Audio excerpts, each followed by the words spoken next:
Puri police पंजारे डकायत gang निमापड़ार ग्यांग्र 4 जन अभियुक्त को गिरफ कर स्वतंत्र टीम। गिरफ अभियुक्त 30 सुना मुदी 7 सुना chain digital camera printer monitor जबत कर पुलिस।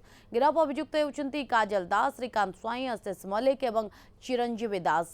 पुरी जिलार विभिन्न अंचल में डकायती करुले, विशेषकर घरे कहीं नथिबा समय कलाकना बुलाउथिले। परवर्ती समय गहना दुकान को जाई अभियुक्त माने चोरी सामग्री को बिक्री करुले। दीर्घ 5 मास पर अभियुक्त को धरिबारे पुलिस सक्षम होइछि बोली कहिसंती अतिरिक्त एसपी।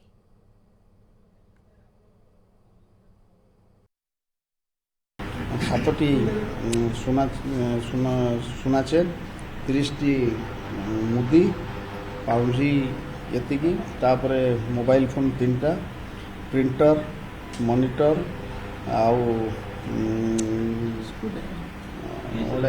कैमेरा इत्यादि जोड़ा को विभिन्न घर चोरी होता से गुड़ाक रिकवरी कर पंचु एलियास जो श्रीकांत स्वाई ये गोटे वेटरान क्रिमिनाल यार 2007-8 मसीह कुमारपड़ा एरिया से आगु चोरी केस बहुत चोरी केस अरेस्ट फरवर्ड होती।